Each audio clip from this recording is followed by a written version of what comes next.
There was a Facebook project started here in Lisbon, and I became one of the first Facebook marketing experts for the Italian market. And I was managing different budgets and different clients around the Italian market. I hate YouTube when I was younger. When I was at your age, I was like, YouTube, I don't want to see YouTube. First on mobile is kill my data. If I put the music on the computer, it starts always the advertising. Put Grammarly to practice your English. Because creativity is the most important point on your advertising, because that's how you communicate your product. And you need to make a good storytelling to get the attention of your clients. You don't need to have long videos. For example, for conversion campaigns, it's good to have 15 seconds maximum. If it's longer, even the algorithm will kill your campaign, just to give you an advice. Like, you've been in this whole space, in this whole area, in this whole entrepreneurial space for a longer period of time. What are your own personal biggest challenges?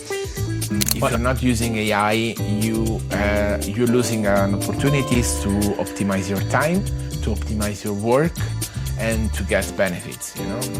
There you go, he just keeps on going. Roberto has over 7 years of experience with his agency ADV Plus and over 15 years of experience in social media marketing in general. He managed over millions in revenue on Facebook ads. And now we're here in Lisbon. So how did it all start in Lisbon? Hi. Hi, Roberto. Well, it's a long story. I'm in Lisbon since 2012. I came here for an Erasmus exchange program as a student. And I was already doing marketing with Facebook for my college radio, because I was also recording a college radio program from here. Mm-hmm. And before I was managing like the university channel, like the college radio profile, and I made also the Instagram profile.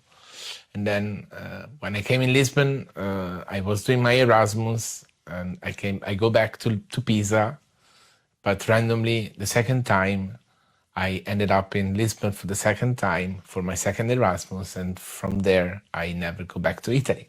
Or better, I go back for vacations, but I'm still here because after the second Erasmus I decided to stay here longer in Lisbon. And I decided to stay here because also there was a Facebook project starts here in Lisbon, and I became one of the first Facebook marketing experts for the Italian market. And I was managing different budget and different clients around the Italian market. And that's how you started winning the whole Facebook experience?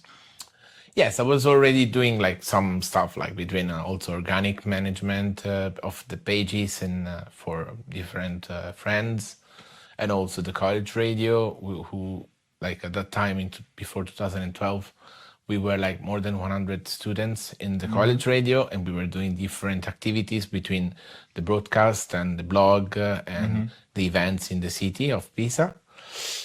But also we were like boost a post simply like that, you know, like when you have to promote a post just around your corner and promote an event.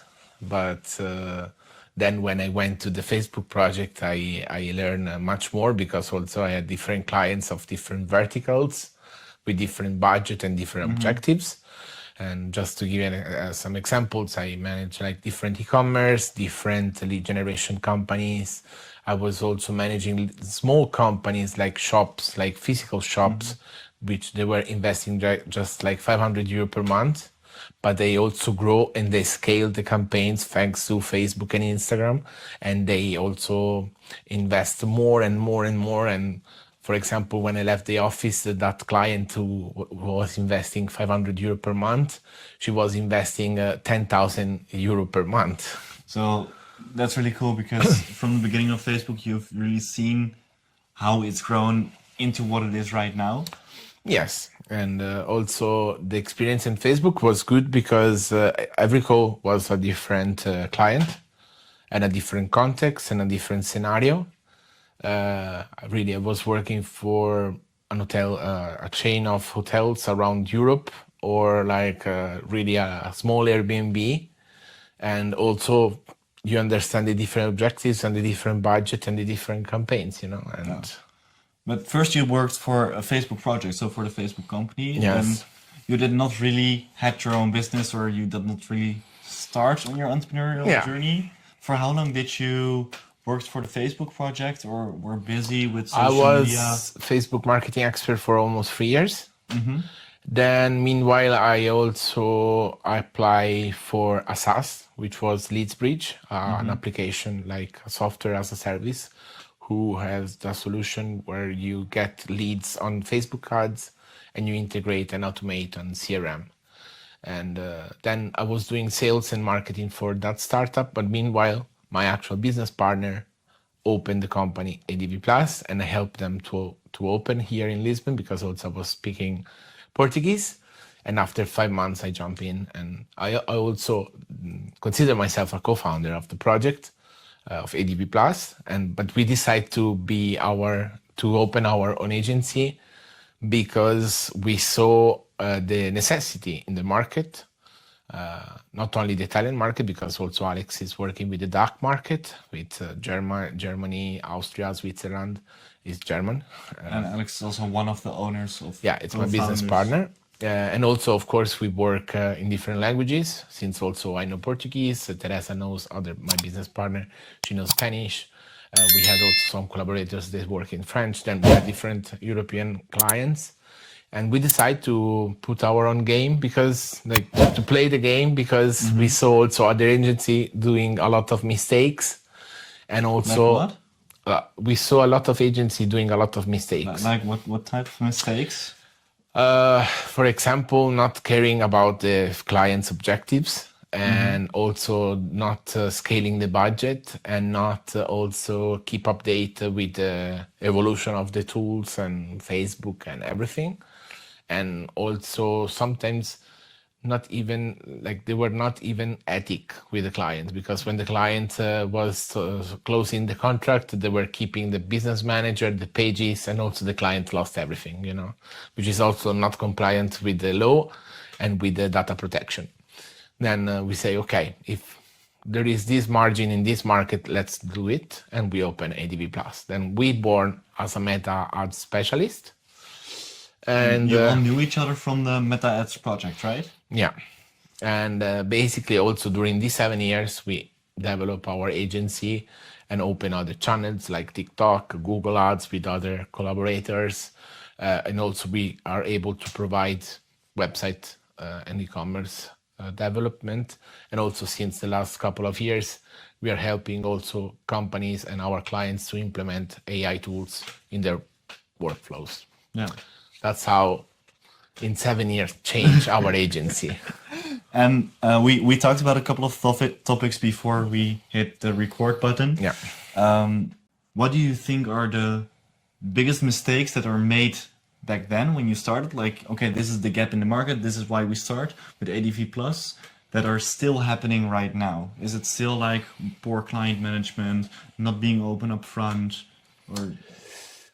Well, the biggest mistake from the client side, I would say sometimes they start a business without knowing the business and without knowing the product, unfortunately. What exactly do you mean with that? Sometimes when we do the first call with our clients, the common answer when we're doing questions are like, what are your competitors? I don't have competitors. What is the product for everyone? Which is not true. This is the biggest mistakes. Then, unfortunately, people there start the businesses because they like to do that business, or they like to sell that product, or they like to do that service, but without understanding if the market needs that service or product, And how do you research that? Basically, you have different processes, and also we are offering that part, since also we saw different companies without that part. And of course, before to invest time and sources and money, you should understand if there are some gap in the market and there are some opportunities in the market for your product and your services. Then usually you search if you have competitors. Usually you make some interviews to hypothetical clients to check if they are interested or not. For example, we also run campaigns for a smoke test just to understand if people react well or not to offering some services which probably are not available yet in the market, but just check it out if people they are interested with clicks and leaving the lead, or also start to pay for the service. You know what I mean? Like Yeah. just to check it out if that works. Just testing your water, like, okay, if we do this, what would be the amount of people that go through? Yeah. And in that way you get kind of proof of concept before you even run a campaign or even set up the campaign. Or... Yeah. Yeah, it's sometimes also another mistake can be like be shy to invest enough budget. Or also another mistake from the clients can be just go for the lowest price for the agency without understanding what really the agency offering, which is also sometimes not easy to understand because if you're not from the area, you don't understand the different offers, but also since we are very fast in our days, we don't have time also to get a different proposal to put on the table and understand, okay, this looks more professional since they explain better. The other ones are cheaper, but they didn't explain nothing, you know? Yeah. Then it's always good to ask and make them understand which are your objectives and check it out what they can bring to you, you know, like before to move forward and start to work with someone. And what are like a couple of questions, like concrete questions you can ask to an agency to see if the agency is a right fit for your business? First, I would say also like the experience, the portfolio, like which experience do you have to understand also if they have experience in your same vertical. And also you don't have to be scared if they work with some direct competitor, for example, because that means experience, you know. Or also you should consider to have a kind of, you should ask, for example, for a timeline. Okay, what is the timeline of our work? Because sometimes people pretend to start a campaign day 1 and to see results at day 10, which is not possible, you know. Then usually we also propose a timeline when we offer when we do the quotation and we present the project. We check out what is the timeline, and if the client start from scratch, we need, for example, the first 6 months to understand different audiences, different creativities, different tone of voice, and decline the product or the service in different ways. If the clients already have, for example, everything set up, the profiles going on, the e-commerce already works, probably that lack of time, it would be like shorter, you know, like the period. So what's the current situation of your client and what needs to be done to get result X? So what's the point B your client needs to go to? And in that place, you set up a timeline based on their current situation. Yeah, and we also try to put some objectives and try to understand also what is the average of the cost for lead, for example, or for purchase, or for acquisition, or for click, you know. And in that way, then you can try to optimize. And also you have to keep in mind, another mistake can be also, for example, the patient. Don't be patient and pretend to have everything immediately. But in the other way, also you should consider that the year, it's every month it's different, and the behaviors of the clients and the users online are different. For example, during Christmas time, people are more online, but probably they don't have time to buy, but they're already seeing new products which they're gonna buy in January, for example. Or people going back to work after summertime in September, and everyone restart to advertise, and then it's more competitive, and then you have the Black Friday, you have the Christmas period. But of course, you should be on the game, but you have to understand how, you know, and there are different strategies. It's gonna be like a 10 hours podcast if we move forward. And then there's also like you talked about pricing of the leads, budgeting on how many you should spend. I think that's for a lot of people just a big question mark. When do you know you have the right budget for your marketing, for your ads, for your... This is another question, because sometimes the agencies, if they have experience, they go straight to the point and say, okay, this is the budget. And sometimes they are shy to ask too much budget, and they ask less budget of what they have to ask, you know. What we are doing, for example, we propose to the client to have in our proposal, we have 3 different budget. We have like the minimum, where like there is no sense to start the game without that budget. Then that's the minimum. Then we have the normal one, which is like the good one to have everything going on. To get the And then pixel also, going, and if the client has the chance, we also already push to spend more, but because we're going also more fast, you know. And sometimes we get the answer like from our clients and our prospect, like, but another agency asked me half of the price for the budget for Meta, and I don't understand why. And I say always, okay, you can try with that budget, but probably you would ruin, like, for example, 500 euro per month for 3 months, and you don't get you don't get any sales, you know. Just to give you a benchmark, in the Italian market, if you have an e-commerce, you can't invest less than 2,500, 3,000 minimum per month. If you spend less, you can't pretend to have purchases and conversions, you know. That's the minimum budget if you want to get sales and conversions, you know. and And what's this the is the difference? benchmark for the Italian market. Of course, if we go for the German market, 4,000, 5,000 per month, and you need to have that budget, and you should consider the e-commerce like a shop, like the bills for the electricity, the bills for the shop, the personal shoppers, you know, like Yes. all the context in order to make it work, you know. Yeah.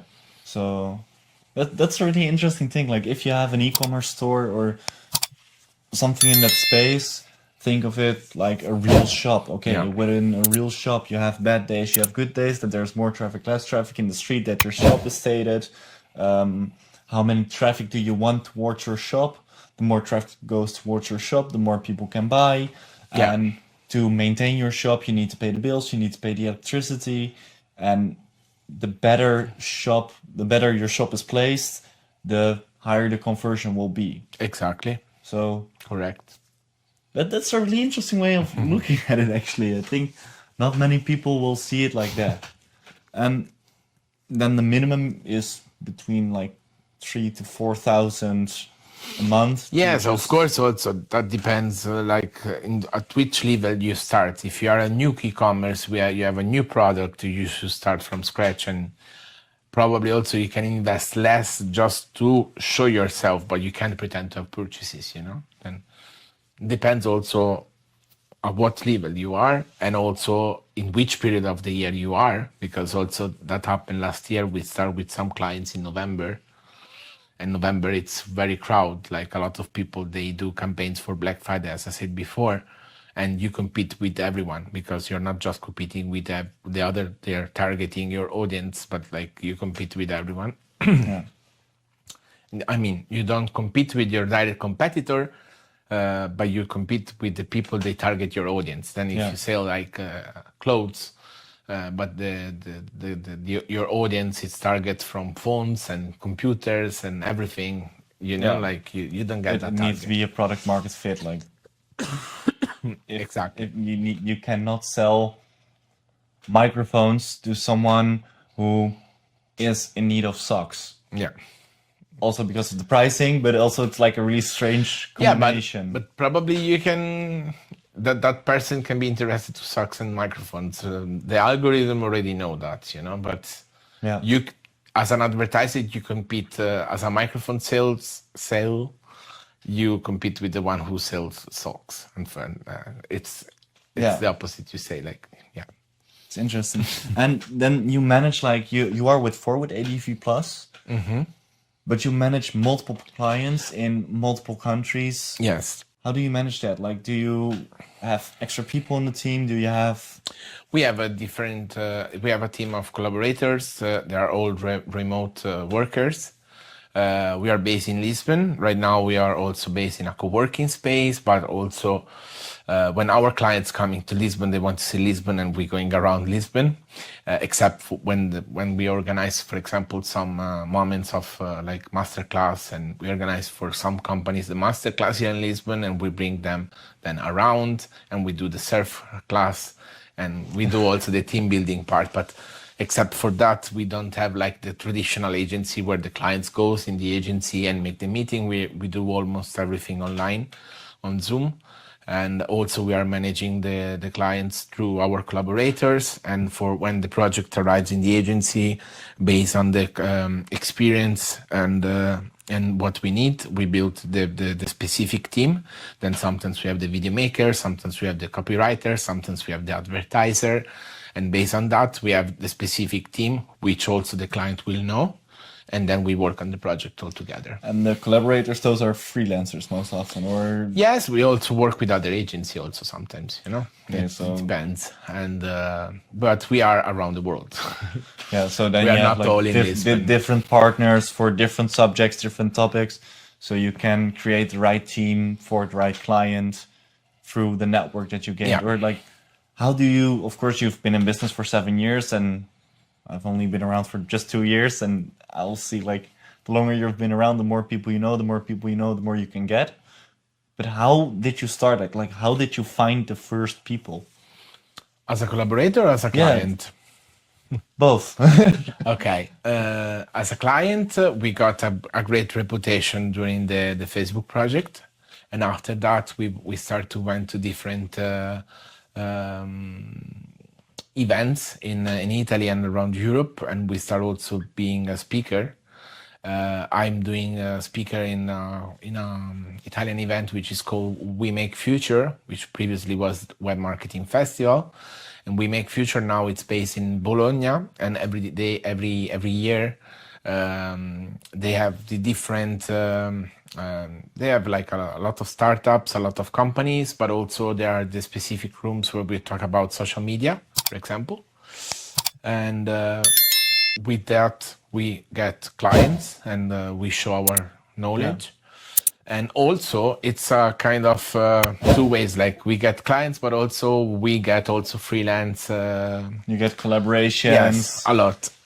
And also, of course, the college radio bring me, for example, the first collaborators and also previous colleagues and previous also from the startup and the other.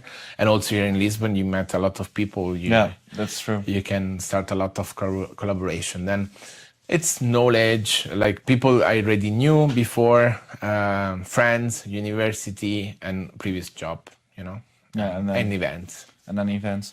And I think in general, it's funny that you're an online company, but you do a lot of events in Italy, and the event you talked about, Microsoft also spoke there. So it's like, seriously. Yeah, We Make Future has different also collateral events. For example, on February 2025, I'm gonna be a speaker on AI Festival in Milan, in the Bocconi University.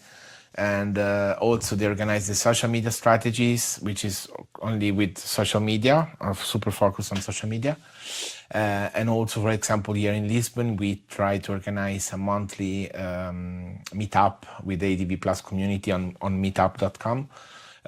We do like a free talk, and you can participate just to understand how Meta ads work, or TikTok ads works, or AI works, you know. Why physical events? Because probably we want to balance our time online, and we want to see also real people. And also the events, it's a great chance because you also still learn and keep update with the other professionals. And also it's always like, you know, Italian style. And also here in Portugal, like after an event, you go for eat and drink and party. You know, it's we like that also. We like that. Definitely. And we also talked about that before, because of course you're big on the live events, but on the online part, you're also like really there when you join communities, when you join whatsoever, you join courses, or in that case, and then you're really active in the community, you're really communicating with those people and stay engaged. So yeah, one of the things personally wise, I really like to doing a lot of networking. And someone also called me, you are the dot connector, like, you know this one, but then you should talk with the other one. And I put people in contact, even if it's not for my business. And I like to do that. And for example, also in Lisbon, we have the DMK tribe, which is a great community of marketers. And that's really where we is. met. Yeah, that's where we met as well. And we do like 4 different meetups per month. We're doing like, I talk in plural because I help a lot Jamile, which is the founder, and I like to help. And we're doing like the networking event. We're doing a talk every month. We're doing a workshop every month. And also now we start to doing also the co-working days. And it's great to meet also other professionals, even if they're doing the same job. For example, just to give you an idea, there is André. It's a Portuguese guy. He's running Meta Ads, and we have a lot of, not one-to-one, but when we met each other, we just check also the last update, how it works for one and the other, and we check it out how it works, you know. And also, for example, in Italy, after the events, I have a big group, not a big group, it's like 30 people. We met once per month on Zoom, and we share the knowledge of the AI tools. For example, once per month, 1 month you talk about Perplexity, 1 month I check it out, like I show how I'm using the agents of ChatGPT, for example, and we share the knowledge between each other, you know. Yeah. That's the power of networking. Like I help you, but you help me. And also I think, especially like in advertising, you should share a lot. I always say like there are no competitors. It's good to talk with other advertisers to understand what it works and what is not. And the same right now, since there are a lot of AI tools with AI, it's good to, you know, for example, also yesterday with you, we were checking Opus just to cut clips. And I was also saying to you, you know, like also CapCut's doing that function, you know, that feature. And it's good to test it out and optimize in order to optimize your time and have a better results, right? Yeah, and definitely like the possibilities of AI are really big right now. It's still in the making on a lot of projects, but through the networking, through keeping each other up to date, you know, when some AIs are ready for the next step, and when some AIs are just not yet ready for that next step. So yeah, we should be patient also on this sometimes, you know, like so not only patient on if you're Facebook not ads, but yeah, we as a marketer we need to be patient everywhere, like with clients, with colleagues, with tools, with channels, whatever. Yeah, because the updates on Meta ads are just on Meta and in general, or TikTok ads or whatsoever, they're going really fast. How do you stay up to date with that? That's not easy.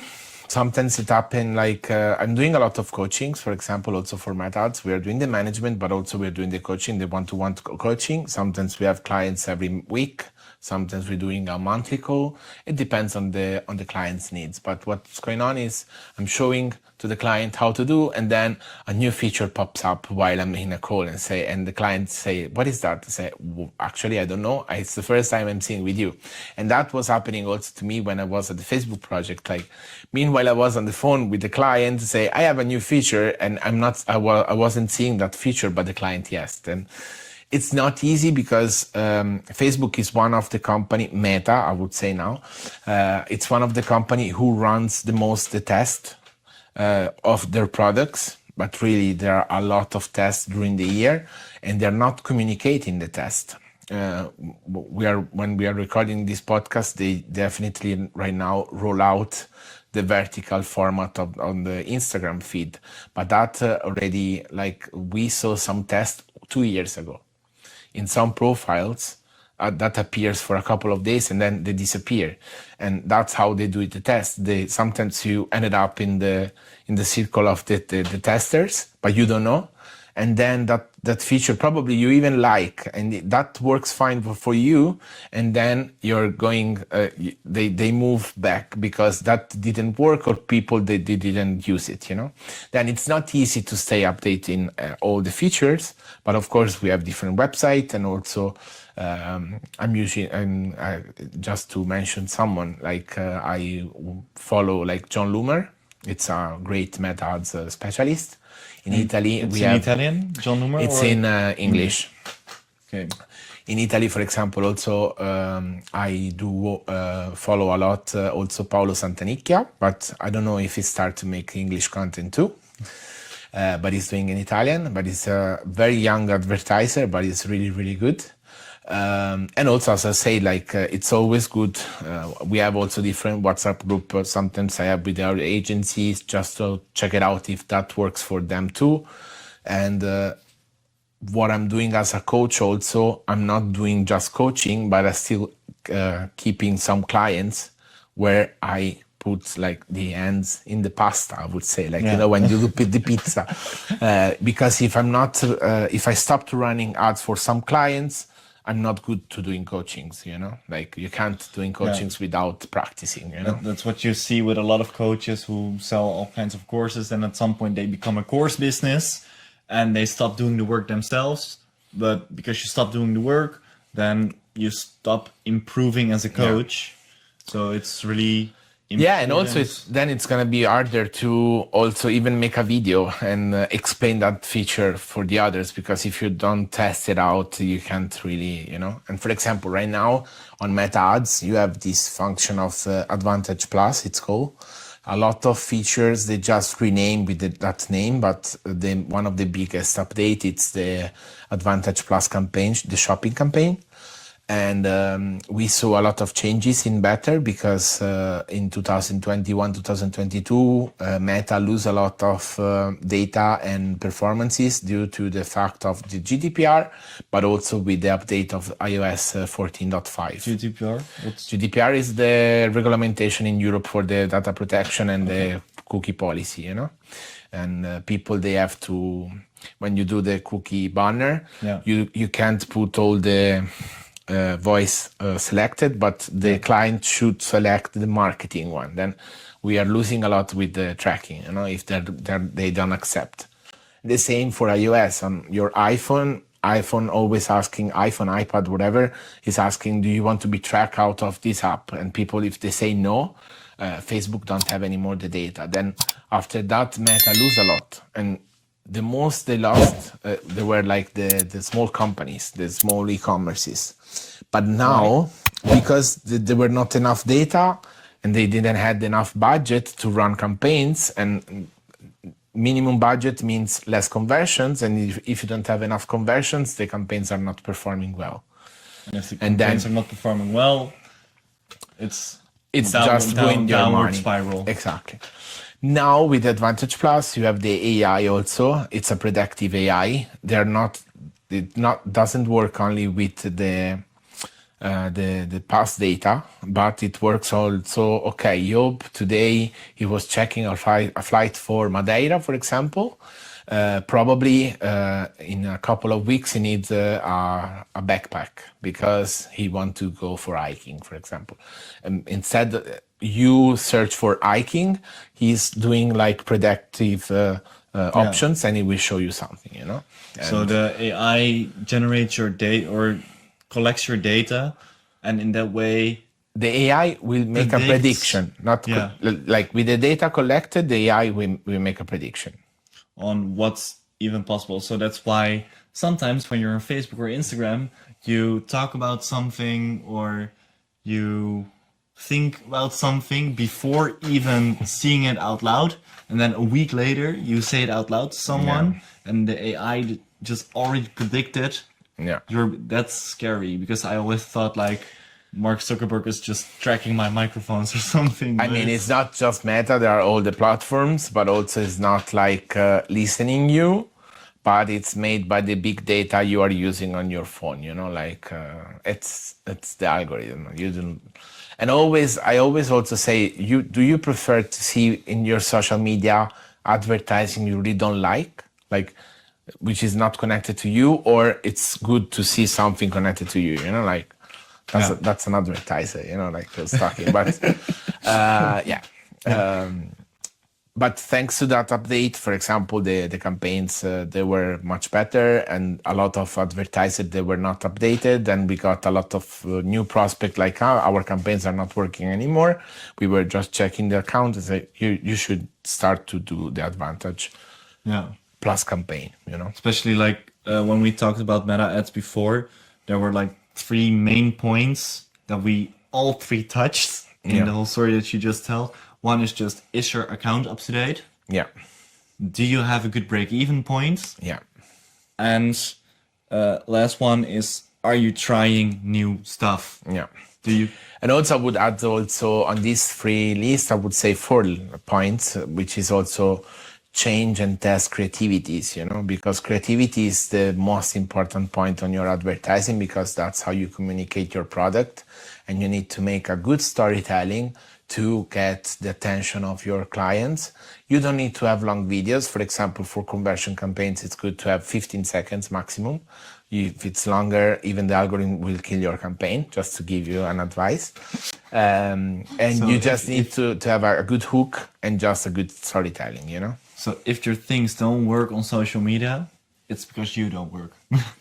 Yeah, it's the algorithm. And also you're not like... studying, because also now you find all the informations even online, and also Facebook has a good research, like how the campaigns are working, and people are just lazy, or people at the beginning they were not finding the information, and since they were used to do like this, to not finding information, they're not really still looking for that, they should do that.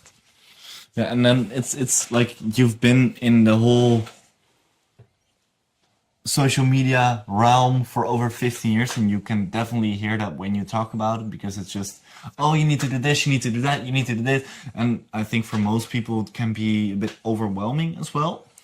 What would you say to those people? I say, like, instead to get overwhelmed, say, okay, we have to make all the channels, just start with one channel. And it's like when you start to go to the gym and you have to make the diet, and then you have to start a new routine.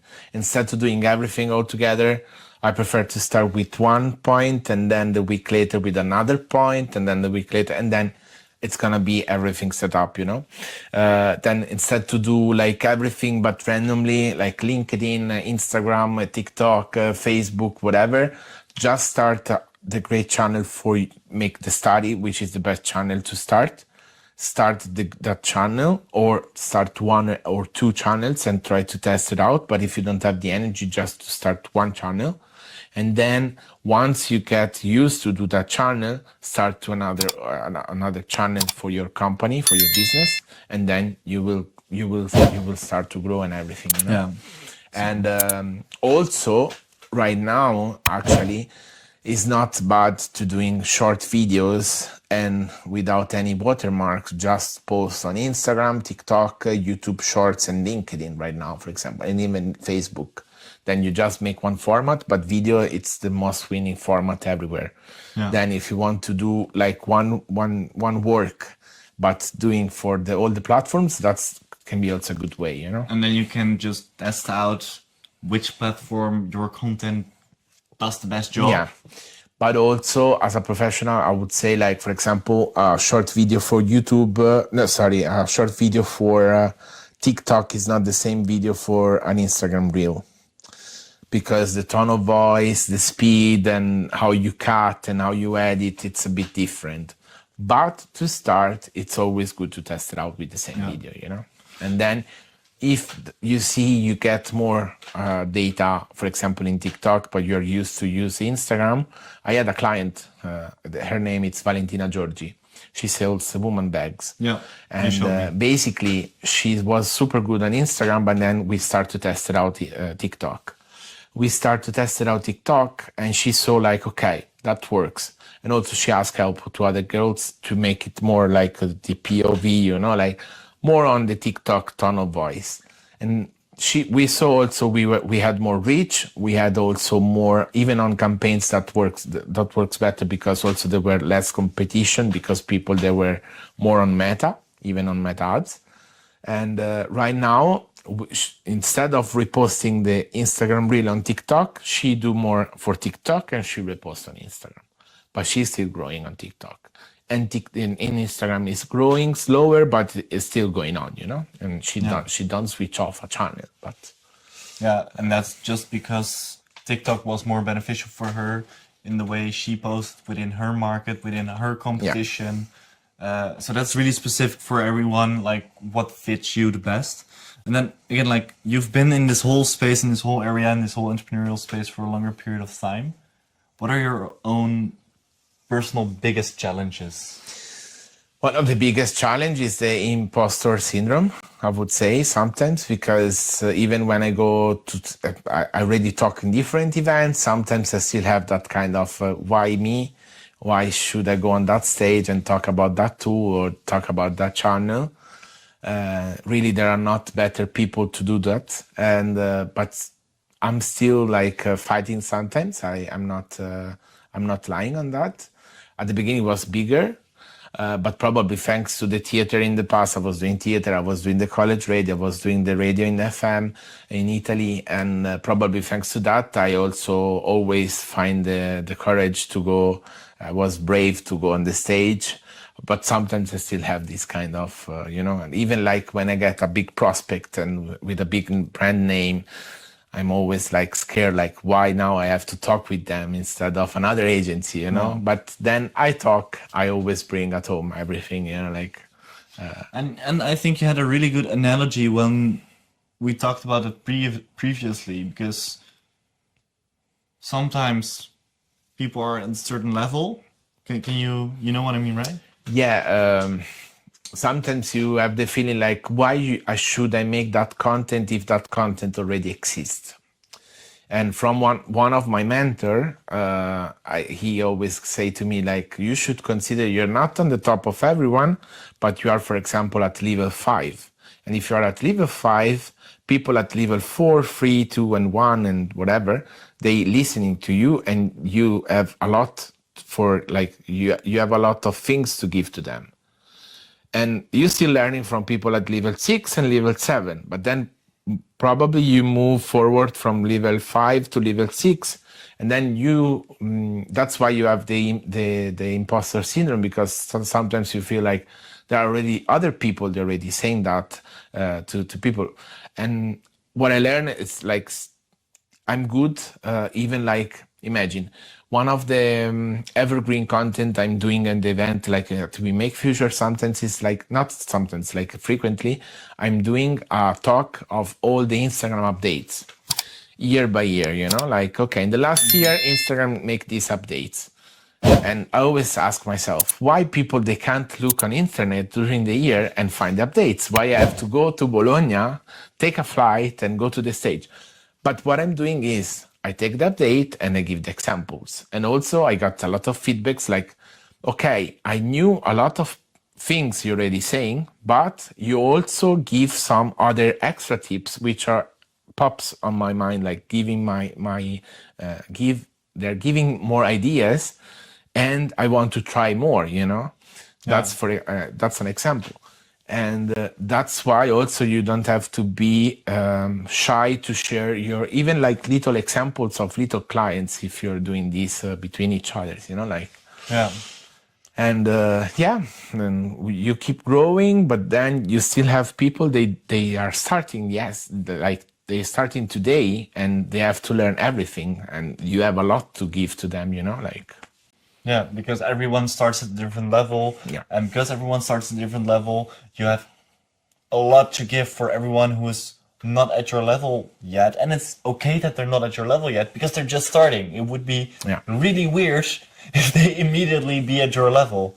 And also another thing, what I learned, like sometimes that happens to me, I always say, like, why I have to make the same content video of this YouTuber on YouTube, because that content have already the video, and I share the video with my client, and my client sometimes answer, but I don't like this content creator, why you're not doing the videos, And what I learned, it's we don't like we can't be like from everyone, but each person like other people, then that's why you should make also your own content, and you need to show yourself, Yeah.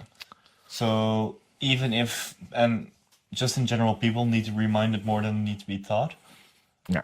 And if you share your content in your way with your tune of voice that you make and create while developing content, you also learn better. You can use the content in your funnels. You are more visible, and you attract the people who are more like you or who want to listen to you because they don't like the other guy. For example, I'm a real big fan of Alex Ramosi, and when I thought, Alex Ramosi, you know that guy, right? You say, oh, I don't like him. Yeah, you change a lot, for example, in the last period. Now I'm scared watching the video. No.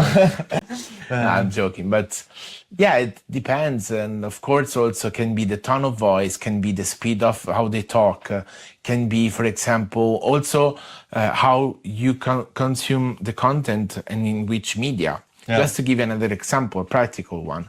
I hate YouTube when I was younger. When I was at your age, I was like, YouTube, I don't want to see YouTube. First on mobile is kill my data.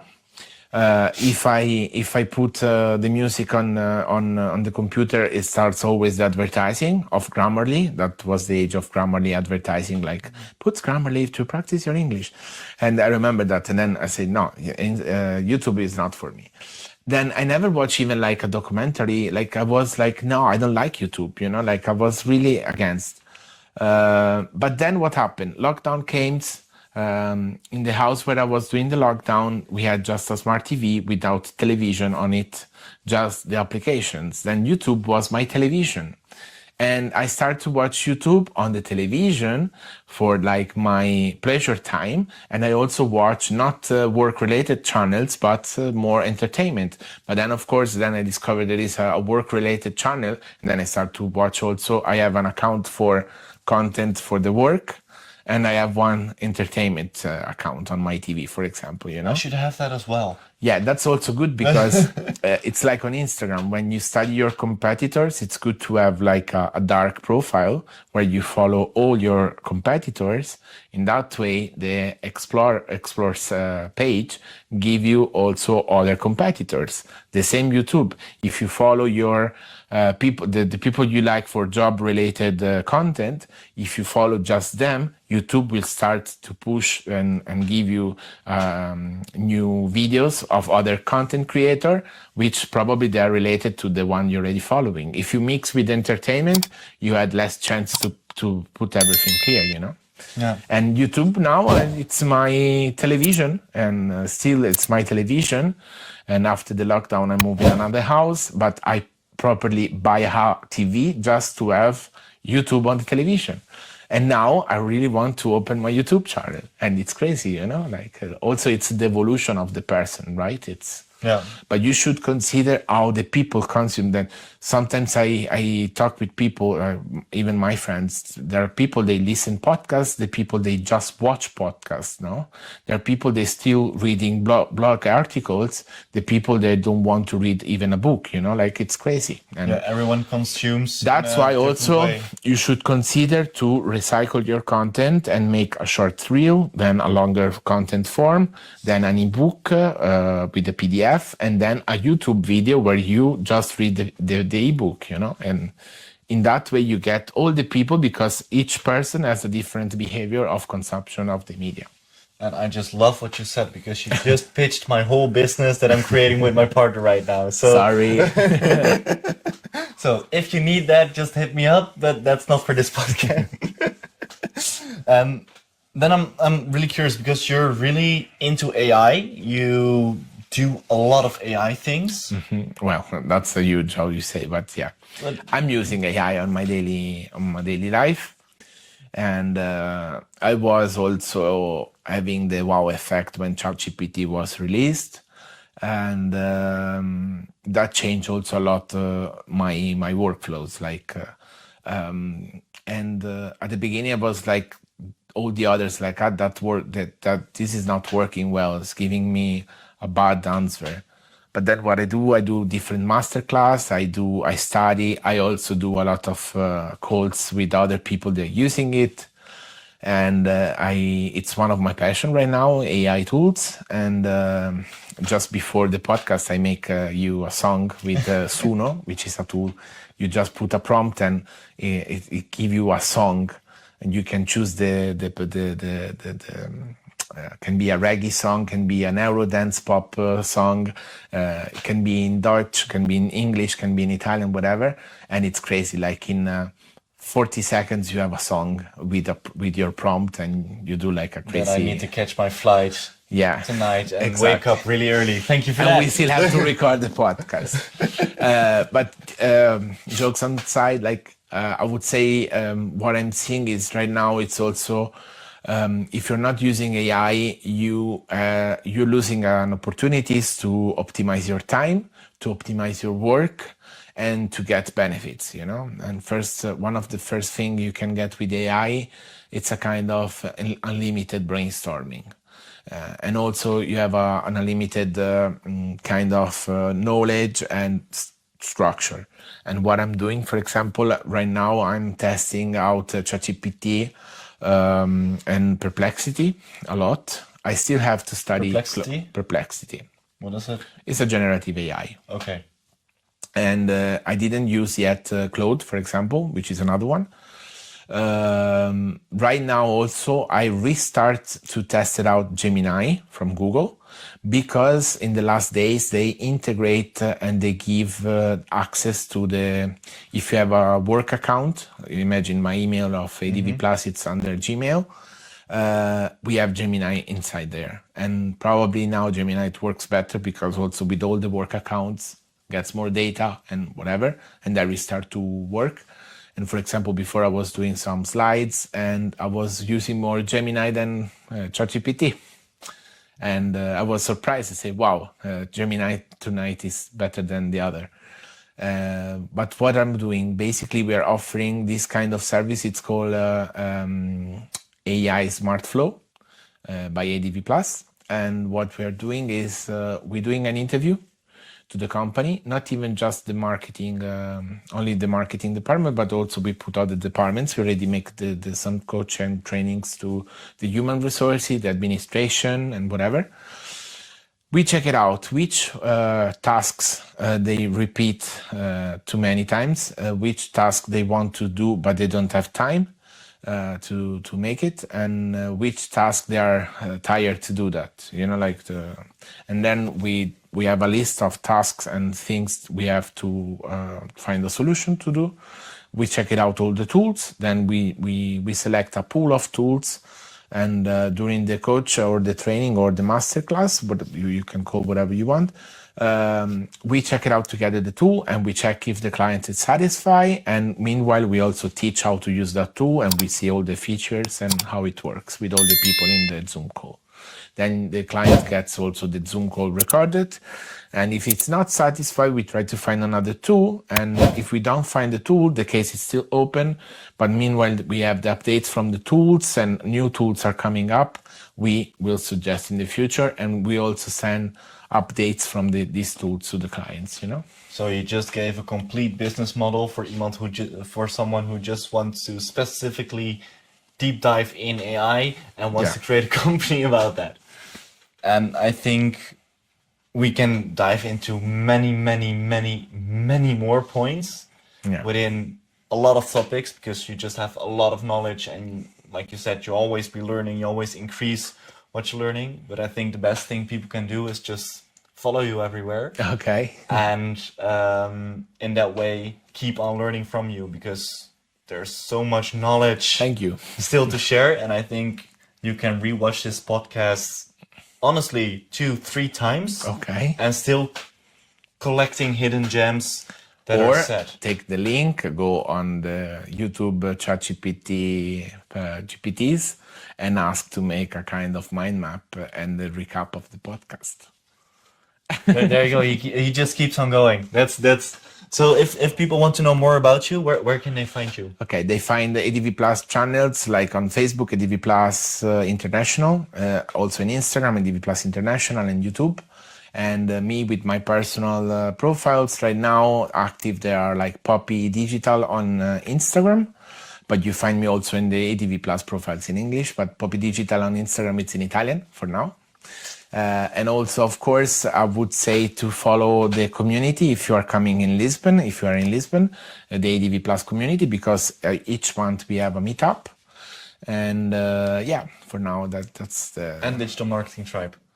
Yeah, the MK Tribe, of course. And also, I will open my YouTube channel, and I hope during this year, with the AI, they roll out the function, like the feature where they're gonna translate the voice.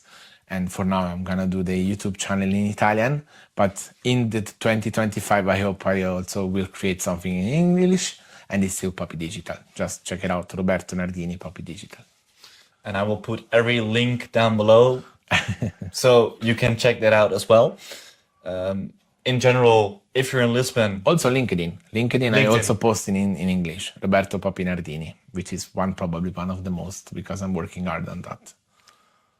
also going to be in the description. And if you're in Lisbon, go to the ADV Plus events. You can check it out on Meetup. Yeah, and also if you reach this point of the podcast, you can have a free consultation of 30 minutes, like a virtual coffee on Zoom, just to understand if you're doing good on, we can make an audit on your the accounts, for example, or if you need help with AI, and we can have a virtual coffee and check it out what we can do together.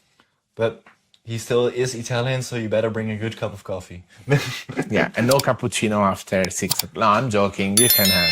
No cappuccino after. I'm from the most Scottish town in Italy. I can't say that. I have a lot of Scottish people, and also even my mom was from Scotland, and I can't say that. Okay. Yeah. Then for now, I would say, Roberto, Thank you. Danke Poppy well. Digital Danke well. in Dutch. Yeah. Thank you very much, guys, for listening us, and thank you. Job, you are doing great, and I will follow you on YouTube. Thank you. That's it. Ciao. Ciao.